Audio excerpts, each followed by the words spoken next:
Et nous allons vous présenter cette édition 2016 parce que nous avons souhaité démontrer toujours à travers les salons TAF qui ont un vrai succès, et bien que nous avons une démarche active et que nous savons mettre en relation les entreprises, les demandeurs d'emploi, mais également le public, tout citoyen qui peut s'interroger sur une nouvelle réorientation de sa carrière professionnelle. Donc c'est vraiment ouvert à tout public et cela démontre que nous sommes tous mobilisés pour le combat face au chômage. Et après je développerai plus particulièrement à la fin de mon intervention l'action de la région dans le cadre du plan 500 000 en liaison avec Pôle emploi.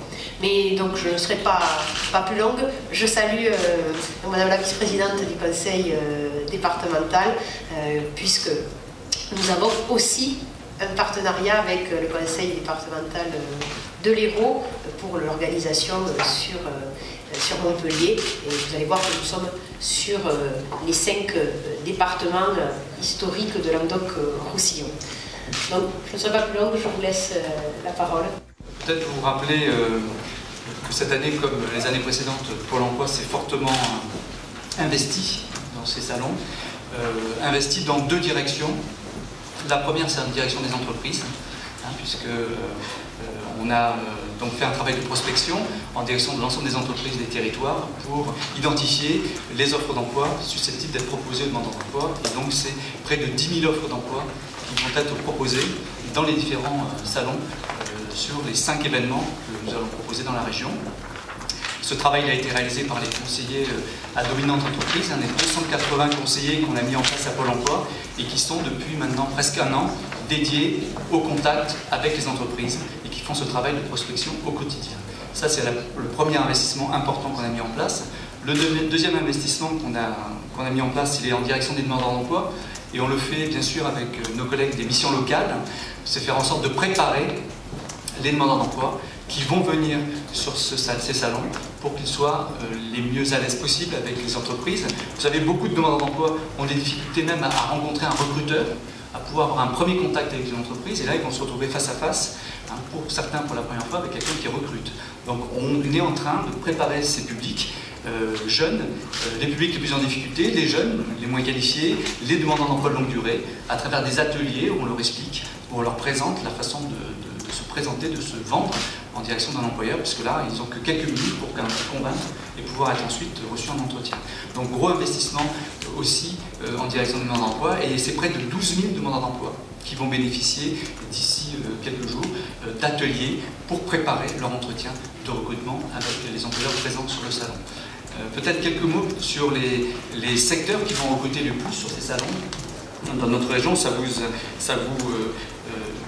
étonnera pas, les métiers de l'hôtellerie et de la restauration, bien entendu, les métiers du commerce. On a aussi beaucoup d'offres d'emploi dans l'agriculture, le tourisme, les services à la personne et aussi pas mal d'offres d'emploi dans le numérique. Ce sont les principaux secteurs, les 6 gros secteurs qu'on retrouvera avec le plus d'offres d'emploi sur les différents salons. Donc voilà un petit peu le dispositif. Les demandeurs d'emploi pourront également avoir des informations sur l'orientation de la formation professionnelle, mais Madame la Présidente va y revenir. Sur la création d'entreprise, il y a un gros travail qui a été fait également pour aider les demandeurs d'emploi à travailler sur leur projet de création d'entreprise avant de se lancer dans la création d'entreprise. Là aussi, il y a un gros investissement qui est mis en place. Et puis, côté Pôle emploi, on insiste beaucoup cette année également sur le numérique et la façon d'utiliser les réseaux sociaux et Internet pour rechercher un emploi. Beaucoup de nos concitoyens, je pense en particulier aux jeunes, sont sur les réseaux sociaux, Twitter, voilà, mais ne savent pas utiliser Internet dans leur recherche d'emploi. Donc notre travail, c'est de leur expliquer comment, à travers tous les outils qui existent, de pouvoir les aider dans ces recherches d'emploi, et on va le faire sur ces forums et ces différents ateliers. Voilà ce que je voulais vous dire un petit peu sur la façon dont Pôle emploi a participé à ce travail. Peut-être 2 mots sur 2 chiffres qu'on oublie de citer. On parle souvent du chômage dans cette région, mais je voulais vous donner 2 chiffres. Ce salon aussi, ça représente pour nous, quelque part, la vitrine d'une région qui aujourd'hui est en pleine expansion. Parce que, quoi qu'on dise, on est une des régions en France qui crée le plus d'emplois. L'année dernière, 10 000 emplois créés dans notre région, c'est un emploi sur 5 créé en France. En France, c'est 50 000 emplois créés en 2015. La région LRMP représente 1/5 de ces créations d'emplois. C'est 10 000 emplois créés, donc il faut le dire, c'est quelque chose qui n'est pas souvent cité. Et la deuxième chose que je voulais citer également, parce que ça aussi c'est un chiffre qui est peu connu, l'année dernière, il y a 350 600 demandeurs d'emploi qui ont retrouvé un emploi au cours de l'année 2015. 350 000. Alors effectivement, c'est des emplois de plus d'un mois. Je mets de côté tout ce qui est intérim, choses comme ça. Mais c'est pour montrer aussi la vitalité du marché du travail. Et même si aujourd'hui il y a des difficultés, si on a un taux de chômage élevé, on a un marché du travail vif, qui crée des emplois. Et le salon que nous allons mettre en place, que nous allons organiser ensemble, prouve cette vitalité, la vitalité de cette région.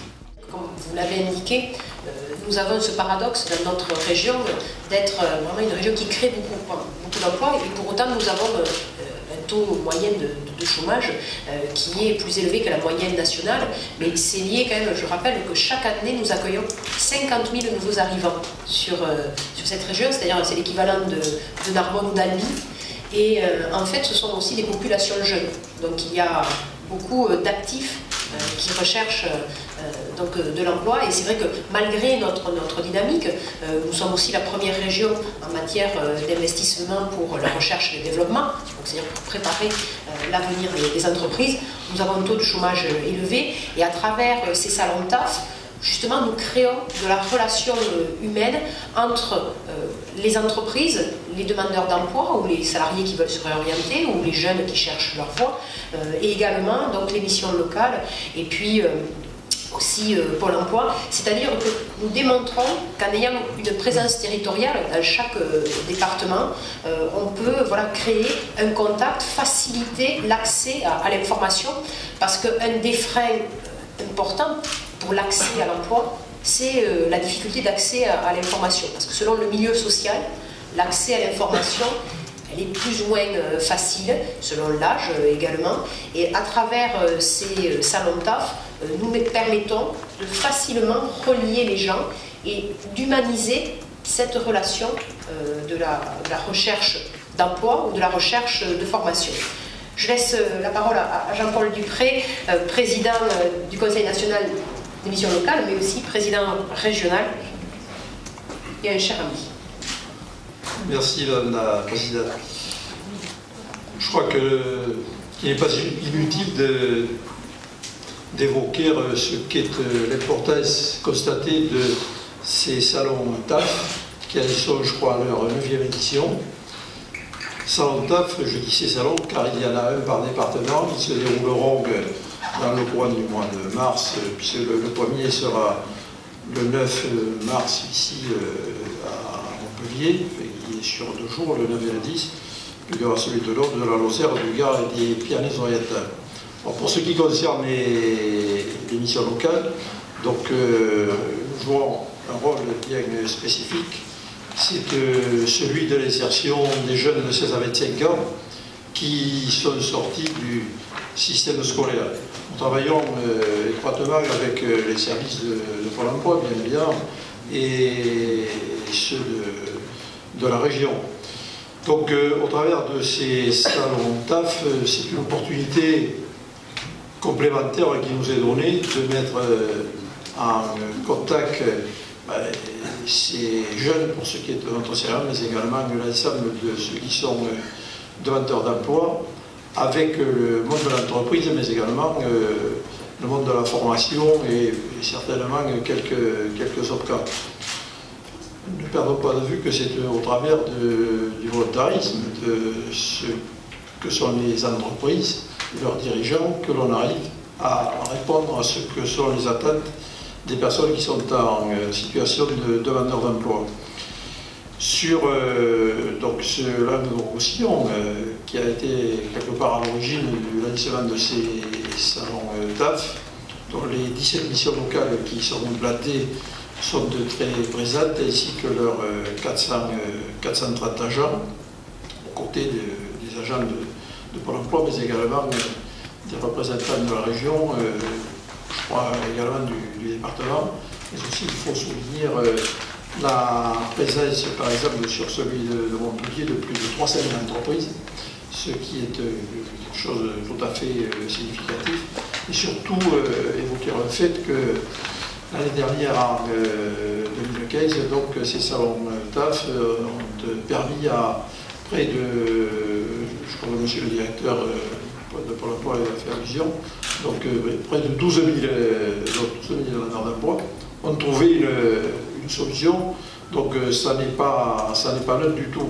Le nombre de visiteurs sur ces salons de TAF avoisine à peu près les 62 000 visiteurs. Et le nombre d'entreprises sur les 5 salons est d'un peu plus d'un millier. Donc il y a une réelle attente de la part des entreprises et en même temps une réelle volonté de tout mettre en œuvre pour faire en sorte qu'ils puissent, au travers de ces salons, prendre des contacts avec des jeunes ou des adultes confirmés par rapport à ce que sont leurs demandes à ces propres entreprises, mais également donc, faire apercevoir quelles sont les orientations, et ce sera un sujet majeur en 2016, Madame la Présidente, tu le sais très bien, c'est-à-dire par rapport à la formation continue, la formation professionnelle et à l'alternance au travers notamment de l'apprentissage. Tout cela est tout à fait complémentaire et je sais, de par l'expérience, que l'ensemble des agents, qu'ils soient de Pôle emploi ou des missions locales, sont très motivés pour tout mettre en œuvre afin que le plus grand nombre de demandeurs d'emploi puissent trouver une solution. Et quant au dynamisme de nos entreprises, nous le constatons tous les jours qu'il est présent, tant dans l'ancienne formulation de l'organisation des territoires régionaux qu'aujourd'hui avec cette grande région, la Languedoc-Roussillon, Midi-Pyrénées. Ces salons de TAF, cela a été dit, mais ce sont quand même plus de 1000 entreprises qui vont être présentes. On a un engagement certain pour plus de 1000. C'est une mobilisation du secteur de l'entreprise. C'est quand même plus de 10 000 offres d'emploi que nous avons de façon certaine. Et puis, c'est de permettre d'avoir de l'information sur l'ensemble des formations qui sont organisées sur notre territoire. Des formations courtes, mais des formations aussi qualifiantes, des formations également diplômantes. Faire reconnaître aussi les métiers. Et ça, c'est un point important. C'est-à-dire, souvent, pour nos jeunes, ou pour les personnes qui souhaitent changer de cursus, il est important de faire reconnaître un métier, quelle est la valeur, quel est le contenu, parce que parfois les dénominations ne sont pas toujours très parlantes. Et c'est pourquoi nous sommes en train de réfléchir avec Béatrice Négrier sur les cités des métiers que nous voulons créer. Alors ça, c'est plutôt pour un projet de l'année 2017, mais c'est des cités où nous pourrons coordonner tous les aspects de l'orientation, de la formation, de l'emploi. C'est aussi les salons de TAF, les moyens de pouvoir communiquer sur les aides, parce que c'est vrai que souvent le financement des formations peut être un questionnement et peut paraître comme un frein. Rappeler quand même toutes les bourses, par exemple, que donne la région concernant les formations sanitaires et sociales, dans un secteur, comme vous l'avez indiqué, qui est fortement demandeur d'emploi dans le cadre des services à la personne, et où nous devons monter en qualification pour assurer le meilleur suivi humain des plus jeunes ou de nos aînés. Et puis également bénéficier de toutes ces offres d'emploi dans des secteurs qui recrutent, tout particulièrement aussi comme le tourisme, vous l'avez indiqué, mais également les secteurs du numérique. Et c'est pourquoi la région Languedoc-Roussillon Midi-Pyrénées a souhaité présenter un certain nombre de dispositifs dans le cadre de l'école nationale du numérique pour avoir des formations décentralisées, parce que je suis très attachée à ce que la formation, l'enseignement, que ce soit la formation initiale ou également tout ce qui concerne l'enseignement supérieur ou la formation continue, puisse être décentralisée. Parce que, je cite toujours cet exemple, nous avons quand même dans des métropoles comme Montpellier ou comme Toulouse, un taux d'élèves boursiers qui est environ de 30%. Quand on est sur des villes comme Béziers, comme Figeac ou comme Tarbes, on est sur des taux d'élèves boursiers de plus de 50%. C'est-à-dire la proximité permet à des jeunes de milieux modestes, d'accéder à de l'enseignement supérieur. Et peut-être, en fait, avec cette proximité, ça enlève un frein à l'accès au diplôme et ça permet au contraire d'ouvrir les horizons et après de pouvoir se déplacer. C'est pourquoi nous allons travailler dans le cadre de la réflexion que nous menons sur l'enseignement supérieur sur des parcours de formation qui seront sur la nouvelle région, c'est-à-dire pouvoir débuter ses études après le bac à Tarbes, venir après à Montpellier et finir avec une spécialisation à Nîmes ou à Albi. C'est ce que nous devons mettre en œuvre avec l'ensemble des universités de la région Languedoc-Roussillon Midi-Pyrénées. Nous avons voulu que ces salons de taf soient des lieux de rencontre. C'est des lieux où chacun puisse exprimer ses attentes, ses interrogations. Et donc il y a de nombreux ateliers qui ont été mis en place de façon très pratique, c'est-à-dire un CV, comment ça se présente, réussir un entretien.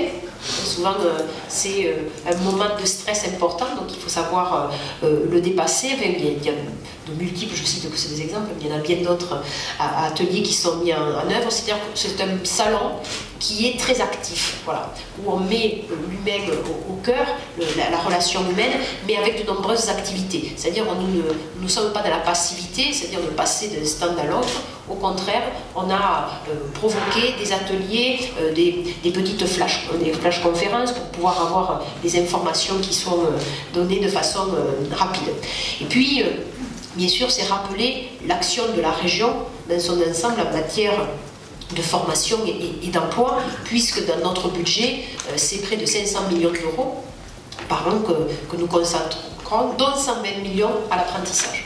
Et ça aussi, c'est une thématique qui nous est chère avec Béatrice Négrier. Et là, nous devons démontrer qu'avec l'apprentissage, c'est une voie d'excellence et c'est surtout une voie qui permet d'obtenir en fait un emploi assez rapidement, puisque le niveau d'insertion professionnelle après un apprentissage, il est selon les filières, mais au minimum de 70%, et parfois on dépasse même les 80%. Donc ce sont des très très bons taux d'insertion professionnelle, et en plus cela permet l'apprentissage de pouvoir avoir un cursus qui peut débuter à partir du bac pro, mais qui peut aller jusqu'à un bac plus 5.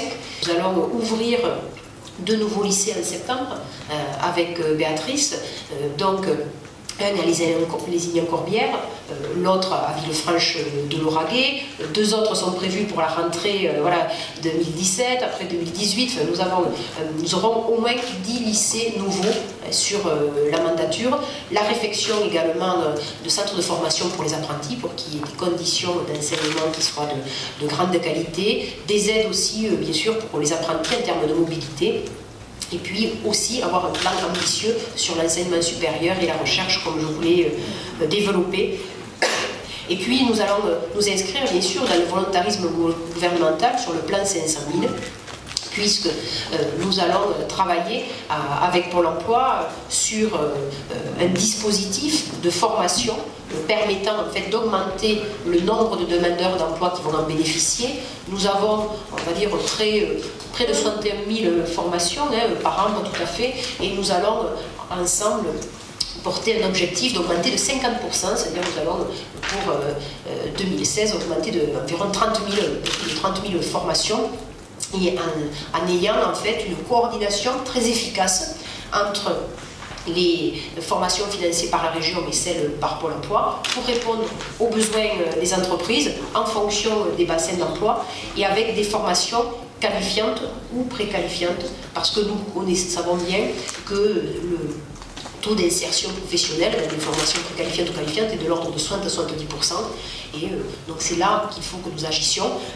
Cela n'empêchera pas d'avoir des formations de plus courte durée qui peuvent être parfois nécessaires, mais nous voulons bâtir un système de formation de qualité pour pouvoir répondre à cet enjeu de lutte contre le chômage.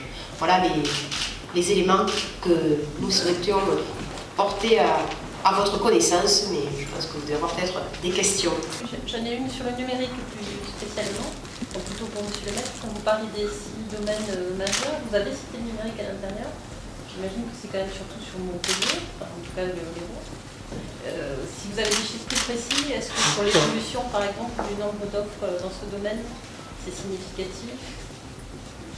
quelle part il a, ce numérique? Alors, je n'ai pas les chiffres exacts, mais dans les recrutements qu'on a sur les 10 000 que nous avons, il apparaît comme le 6e secteur en offre. Donc, je ne peux pas communiquer les chiffres. Donc, classement, c'est le 6e. Oui, c'est le 6e qui arrive. Est-ce que vous avez l'évolution, enfin, ou peut-être l'année dernière, est-ce qu'il était déjà classé? Il faisait partie déjà, il faisait déjà partie des 10 secteurs. Là, il est passé en 6e position. Il n'était pas 6e la dernière fois, mais c'est un secteur pour lequel, depuis plusieurs années, il y a des volumes de recrutement importants. Et par rapport à la place de Montpellier, enfin de l'Hérault en tout cas, est-ce que majoritairement ça se passe là ou vous le constatez ailleurs aussi? Non, effectivement, il y a les 2 endroits dans notre région où on recrute beaucoup en numérique, c'est Montpellier et c'est Toulouse, avec des secteurs différents, parce que quand on parle de numérique, le secteur numérique, c'est on cherche des ingénieurs, des techniciens dans ces domaines-là, et c'est vrai que c'est sur les 2 grandes métropoles de notre région, Montpellier et Toulouse, qu'on retrouve le plus de recrutement dans ce domaine. Et la question complémentaire, c'est toujours sur le numérique, enfin les réseaux sociaux dans le recrutement, donc ça c'est des ateliers nouveaux, vous ne l'aviez pas mis en place l'année dernière? L'année dernière, non. Cette année, effectivement, vous savez que Pôle emploi a mis en place depuis le mois de juillet dernier une plateforme qui s'appelle l'Emploi Store, qui est une plateforme qui permet d'avoir à sa disposition, aujourd'hui, il y a 180 applications qui permettent à des demandeurs d'emploi de rechercher une formation, un emploi, d'être aidés dans la recherche d'emploi. Vous avez des serious games, des simulateurs d'entretien. Et la particularité, c'est que c'est pas 80% de ces applications qu'on y trouve ne sont pas développées par Pôle emploi. Ce sont des startups, et d'ailleurs beaucoup de startups régionales qui développent ces outils et qui les mettent à disposition des demandeurs d'emploi. Donc, l'objectif, c'est de montrer pour les publics les plus à l'aise avec l'outil informatique tout ce qu'ils peuvent trouver comme outil, intérêt à avoir sur le net. Ça, c'est la première chose. La deuxième chose, c'est les aider dans les méandres, parce que sur le net, quand vous recherchez du travail, il y a beaucoup de choses, beaucoup d'applications, beaucoup de services. Et l'objectif, c'est de les aider à se débrouiller dans ce qu'on peut appeler une jungle, pour les aider à juger d'une offre, de sa pertinence, savoir comment on se connaît, comment on utilise un réseau social professionnel. Voilà. C'est pas des choses qui s'apprennent à l'école, ça. Il y a de la technique, ça c'est du travail qu'on met en œuvre dans le cadre d'ateliers. Et ça concerne aussi bien les jeunes que les moins jeunes, parce que contrairement à ce que je redis ce que j'ai dit tout à l'heure, les jeunes ne sont pas plus à l'aise que les moins jeunes dans cette affaire-là. C'est pas parce qu'on est sur les réseaux sociaux toute la journée avec son portable qu'on est à l'aise pour aller chercher du boulot sur Internet. Donc là, ce sera dans les ateliers de préparation et également sur les tables. Vous avez ce type d'atelier dans les tables et vous avez aussi dans les agences Pôle emploi. Ce sont des ateliers qui sont à disposition dans les agences Pôle emploi également. Vous parliez des 10 000 emplois créés en 2015. Alors ça concerne l'ancienne région Languedoc-Roussillon, une grande région, et sur quel secteur? C'est la grande région. Grande région. Mais oui. Dans quel secteur? Tout secteur confondu? Non. Les grands secteurs qui ont le plus recruté, c'est les services. Services aux entreprises et services aux personnes. En 2, vous avez l'industrie également. Mais en clair, c'est les services qui tirent l'emploi salarié de notre région. L'industrie a stagné cette année, à un haut niveau, mais a stagné. Mais c'est vraiment les services qui tirent les emplois dans notre grande région. Je ne parle plus quand je parle de la région, c'est la région, la plus connue. Concernant les formations au métier du numérique, donc, comme je vous l'ai dit, nous sommes inscrits dans la stratégie nationale du numérique et donc nous avons décidé de créer une école régionale du numérique et donc là nous avons des formations décentralisées. Et donc nous avons obtenu 11 formations, il me semblait, je sais que c'est ça. 11 labels, voilà, 11 labels répartis sur la totalité des départements de la région. Si ça vous intéresse, on peut vous donner ces formations décentralisées, parce que justement pour pouvoir former des personnes sur tous les territoires. Et puis après, dans les secteurs où, bien sûr, nous voulons soutenir la création d'emplois, il y a 2 secteurs où on peut avoir une action assez rapide. C'est le secteur du bâtiment et des travaux publics. C'est pourquoi j'ai décidé de lancer le plan Marshall, avec plus de 800 millions d'euros qui seront mobilisés pour le bâtiment et les travaux publics dès l'année 2016, et au moins autant l'année prochaine, pour là pouvoir relancer fortement la commande publique. Et puis également le tourisme. Monsieur le directeur régional le disait, et c'est l'objet du plan littoral 21, où on va mobiliser des crédits régionaux, mais également des crédits de la Caisse des dépôts et consignations dans le cadre de la rénovation de l'hébergement touristique, de l'investissement portuaire, mais également de l'investissement sur l'environnement côtier, tout particulièrement sur l'érosion littorale. Juste une précision, il y a aussi un secteur que les demandeurs d'emploi retrouveront en termes d'offres d'emploi, c'est l'agriculture, qui est un secteur qui est important aussi dans notre région. Et il y a aussi, qui fait partie du 7e secteur en volume d'offres. Le bâtiment, vous ne l'avez plus dans les deux premiers? Non. Alors qu'il a été peut-être en fait. Il a été depuis plusieurs années, c'est le secteur qui a perdu le plus d'emplois encore en 2015. C'est pour ça qu'on se mobilise sur ce secteur-là, parce que les statistiques, malheureusement, de l'emploi le prouvent. Sur les 5 dernières années, il y a eu une vraie érosion, une vraie chute de l'emploi dans le bâtiment et travaux publics, et c'est pourquoi nous nous mobilisons prioritairement sur ce secteur, parce que s'il n'y a pas une action forte des collectivités publiques, il y a une grave menace sur l'emploi dans ce secteur-là, et c'est pourquoi nous nous mobilisons avec les présidents de conseils départementaux. Nous allons encore y travailler ce soir avec Cléber Mesquida pour pouvoir engager rapidement des travaux et coordonner nos interventions, nos financements pour accélérer les travaux. C'est ce que nous faisons aussi avec André Villa dans l'Aude, puisque tout particulièrement pour les travaux sur le très haut débit. Et là, avec Cléber, nous sommes plus sur des travaux routiers, mais dans l'Aude, c'est sur les travaux pour le très haut débit. Je vais rencontrer également dans quelques jours Denis Boide pour le Gard, avec le président du département de la Haute-Garonne. Là aussi, nous engageons fortement des investissements. Donc c'est un secteur qui demande d'être aidé, mais de façon très rapide. C'est pourquoi nous allons voter une première partie du plan Marshall dès la commission permanente du 11 mars, pour que je puisse signer des marchés publics dès le mois de mars pour pouvoir être très réactif. Nous allons conventionner d'ici le 31 mars donc on va conventionner de façon quadripartite, c'est-à-dire avec l'État, avec Pôle emploi, avec les partenaires sociaux et la région pour la mise en œuvre, pour l'engagement de formations supplémentaires et pour la mobilisation du milliard d'euros, puisque le président de la République a indiqué qu'il y avait un effort qui était fait au niveau national d'1 milliard d'euros, et ce milliard sera réparti après entre les régions pour financer les formations supplémentaires que nous allons bâtir. Donc mes services, avec les services de Monsieur le Maître, avec les services de la Directe, vont travailler de façon importante, et nous allons travailler aussi avec les prescripteurs que sont les missions locales pour justement pouvoir déjà remplir les formations que nous avons déjà engagées et qui ne sont pas pour l'instant complètes.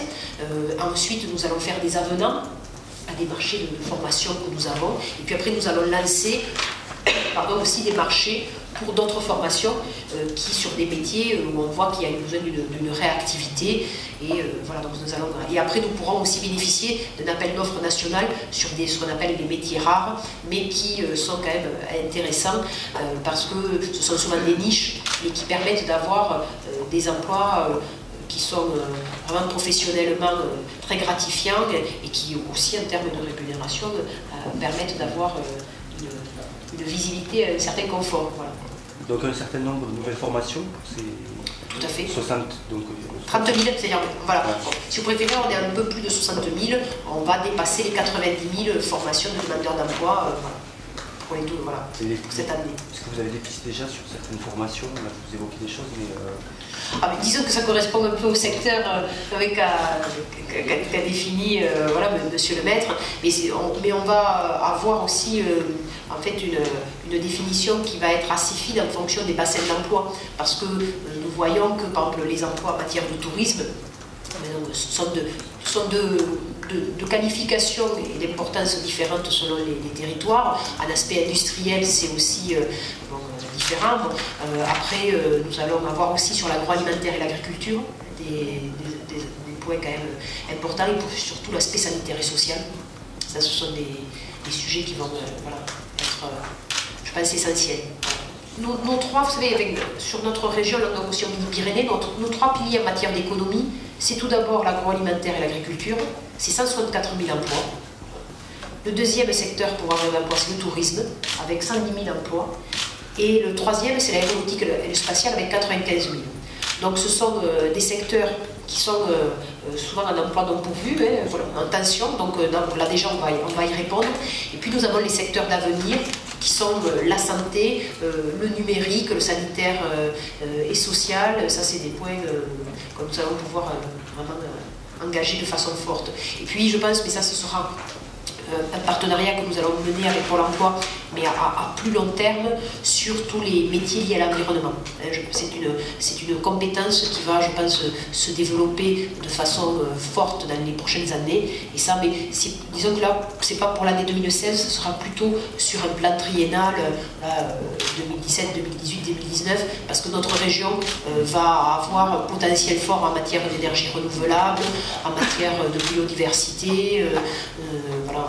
On a des secteurs comme la méthanisation. Nous avons des pépites dans plusieurs endroits, comme la chimie verte aussi. Sur le Gard rhodanien, on peut développer certains aspects sur la chimie verte.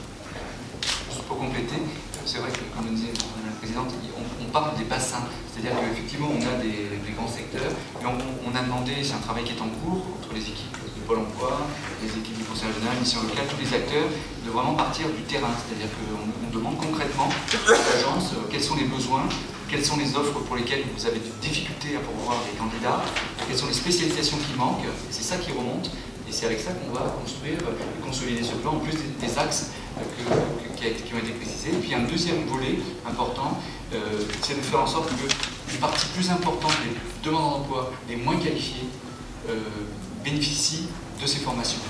Les publics en dessous du CAP représentent 25 à 30% des demandeurs d'emploi inscrits, et en 2015, c'était 17% dans les demandeurs d'emploi qui faisaient une formation.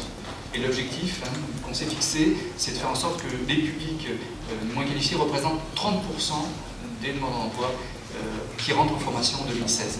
Parce qu'aujourd'hui, ils représentent pratiquement 30% des publics inscrits et il ne pèse que 17% des publics qui bénéficient d'une formation sur une année. Et donc l'objectif, c'est d'augmenter la part des publics les moins qualifiés, parce que ce sont eux qui sont les plus en difficulté quand ils recherchent du travail. C'est aussi un axe transverse, je dirais, du diplôme. Parce que le diplôme est un aspect quand même très important, parce qu'un chiffre assez simple, mais qui est révélateur, c'est qu'un jeune qui est diplômé a 2 fois plus de chances de trouver un emploi qu'un non diplômé. C'est-à-dire le nombre de chances de trouver un emploi, il est du simple au double.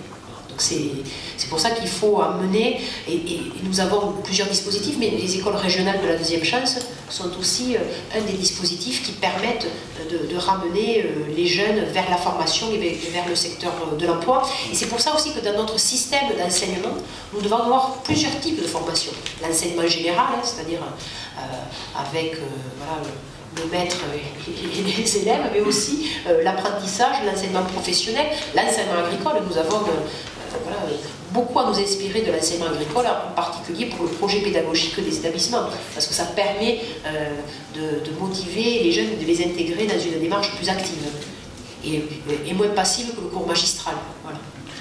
J'ai subi pendant des années. Si tu permets, pour ce qui est du volet des jeunes, de dire également que nous mettons en exergue ce qui est à nos yeux très important dans le cadre de l'insertion, c'est la recherche d'aide au logement, car pour nombre de jeunes, c'est un élément à prendre en considération de façon très importante, mais aussi la mobilité, car s'il est peut-être assez facile de se déplacer dans les grandes métropoles, Montpellier, Toulouse, ici au Perpignan, dans le milieu rural, c'est un peu plus compliqué. On se passe sur les bulles, c'est beaucoup plus compliqué, car il peut arriver que les transports collectifs ne soient pas présents. Donc nous mettons en place des opérations bien spécifiques, comme des mises à disposition gratuites ou quasiment gratuites de véhicules à 1 euro, soit des scooters ou même des vélos. Et donc le logement, la mobilité, mais aussi l'accès aux soins, car ça n'est pas que chose neutre. Beaucoup trop de jeunes passent sur cette problématique qui est majeure, l'accès également à des activités de loisirs ou culturelles. Dans les 6 mois, 58% des demandeurs d'emploi, tout dispositif confondu, avaient retrouvé un emploi. 58%. Quand je... Pardon, oui. Formation Tout dispositif confondu. C'est-à-dire formation Pôle emploi? Oui, formation Pôle emploi. Voilà, parce que sur les formations du conseil régional, on avoisine 70% de retour à l'emploi. Avec bien sûr des grosses différences entre certaines actions de formation où les stagiaires sont parfois recrutés avant même la fin de l'action de formation, et puis d'autres où on sait qu'il faut un peu plus de temps pour intégrer durablement l'emploi, parce qu'il faut qu'on insiste sur le mot emploi durable. C'est la raison pour laquelle notre présidente a vraiment insisté sur le diplôme qui permet d'intégrer durablement le monde du travail. Et les 60 000 qui sont formés, enfin qu'on en forme quelques années, ces mêmes secteurs que vous annoncez, Madame Delga, c'est surtout agroalimentaire, agriculture, sanitaire, sociale, c'est ces domaines-là qui sont d'ores et déjà favorisés dans les formations jusqu'alors, les 60 000, excusez-moi. Non, il y a dans les 60 000, la répartition, c'est plus de 2 tiers conseil régional, finance, et 1 tiers Pôle emploi. Donc sur 62 000, il y en a 22 000 Pôle emploi et plus de 40 000 conseil régional. Donc les chiffres qu'on vous a donnés, voilà, vous avez des ordres d'idées. Non, il y a tous les secteurs qui sont sur la formation professionnelle continue. On a des formations dans l'industrie, on a des formations dans le commerce, dans l'hôtellerie-restauration, dans le transport et logistique, tous les domaines. Non, il n'y a pas que les secteurs qu'on a cités tout à l'heure, c'est beaucoup plus large. Si je peux me permettre, pour définir toutes ces actions de formation qui vont être mises en place, il y a vraiment de nombreuses équipes qui sont sur le terrain, qui relèvent les besoins à la fois des territoires, des branches professionnelles. C'est un travail dans la dentelle qui va être proposé à la présidente et au vote. C'est un travail dans la dentelle parce que sur certains territoires, on va être capable de mettre en place une action de formation seulement pour 8 personnes, parce qu'on a un besoin particulier pour 8. Je peux donner des exemples concrets. Quand on met en place un diplôme d'agent thermal, on le met une année à la Malou, une année dans les Pyrénées-Orientales, et puis les entreprises de la chaîne thermale du Soleil nous ont demandé de mettre en place une action supplémentaire. Et bien on a cette réactivité grâce, sur les 13 départements, à un maillage du territoire très intéressant, avec des centres de formation de qualité, avec des plateaux techniques, et on peut donc répondre aux besoins grâce à la fois à cette analyse très très fine qui est faite par les services, par le CARIFOREF et ATOM-DLR, Pôle emploi, par également la remontée du terrain qui nous vient des élus, qui nous disent dans les communautés de communes, dans les pays et dans les villes, quelles sont les initiatives qu'il nous faut soutenir. Et c'est un peu transversal quand même tout cela. Et on va avoir ce catalogue qui va s'enrichir grâce, j'allais dire, à la volonté, bien entendu, de la présidente de région, Carme Delga, mais également du gouvernement. Donc quand on a tous ces partenariats qui tirent ensemble dans le même sens, on a des résultats qui sont plus rapides, plus concrets, à l'image des TAF qui répondent concrètement à un besoin. Voilà, c'est ce qu'on va faire ensemble. Quelle est la durée moyenne de formation ? Alors la durée des formations, elle dépend du diplôme préparé. Ça peut être 3-4 mois, comme ça peut être 9 mois, 10 mois. On parle de formation qualifiante, on est plutôt en moyenne sur 7 mois. Voilà. Quand on parle de formation acquis un peu des savoirs, on est plutôt d'adaptation, on est plutôt sur 6 semaines. Voilà. D'ailleurs, on calcule plus en nombre d'heures en général. Voilà. Mais une formation qualifiante, on est quand même sur au moins 7 mois, voire 9 mois. Voilà. sur ça. Est-ce que vous avez organisé des salons TAF dans l'autre partie de la journée? Alors, ça ne s'appelle pas TAF, il n'y avait pas eu voilà, le coup de... le clin d'œil de TAF, mais il y a des salons qui s'appellent voilà, Forme Avenir, qui sont en place, qui existent sur Toulouse, sur Tarbes, sur Rodez. Et vous allez unifier tout ça ou à terme? Mais disons, on va, en fait, ça c'est un travail justement qu'on va pouvoir mener à l'occasion de l'élaboration du schéma des formations professionnelles et, voilà, et de l'emploi, pouvoir justement réfléchir sur les modalités les plus efficaces en fonction des territoires. Mais le format est le même dans l'ancienne région de Pyrénées. Forme Avenir, c'est le même type, non? Enfin, c'est pas exactement le même format, mais c'est des présentations. Voilà. Ici, il y a quand même plus d'entreprises qui sont présentes. On est plus sur Forme Avenir sur le côté formation, c'est-à-dire information sur les formations dispensées. Et voilà. Et c'est qu'à Toulouse? Non, c'est Toulouse, Tarbes et Rodez. Ah, voilà. Toujours dans le même ordre d'idée, est-ce que sur Pôle emploi, sur les agences ex-Pyrénées, vous avez mobilisé là aussi pour éventuellement qu'il y ait des besoins sur nos territoires littoraux? Oui, quand vous allez dans les salons, dans les TAF des départements de l'ex-LR, vous regardez les plaques d'immatriculation, on en parlait la dernière fois, ça va au-delà de notre région.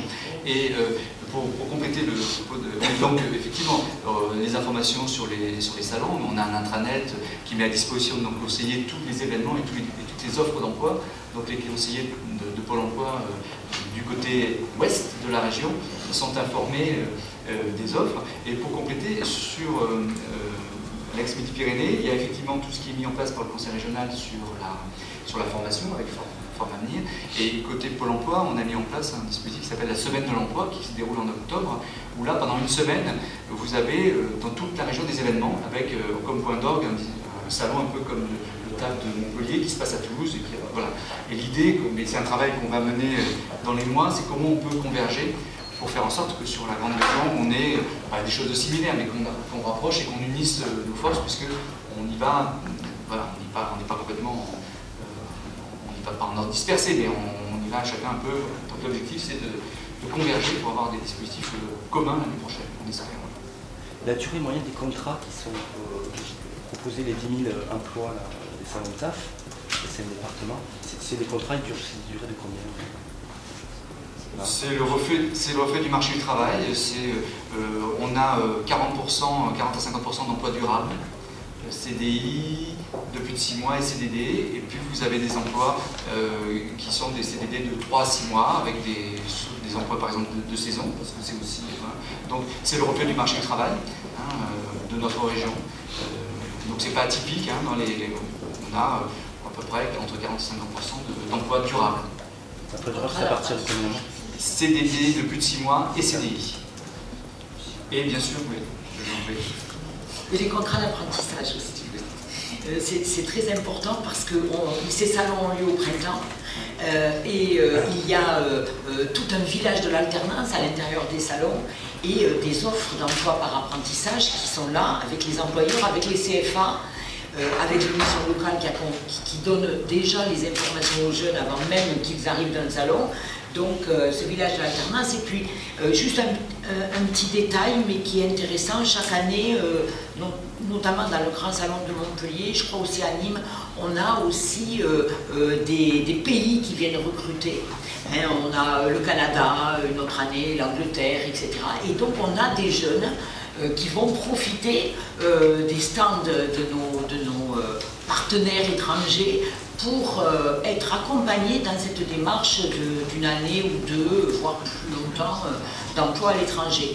Et je dis ça parce qu'on a un souci avec la mobilité, vous l'avez bien dit Madame la Présidente, et la mobilité elle devrait se travailler dès le collège, et on a aussi différents dispositifs pour accompagner nos jeunes.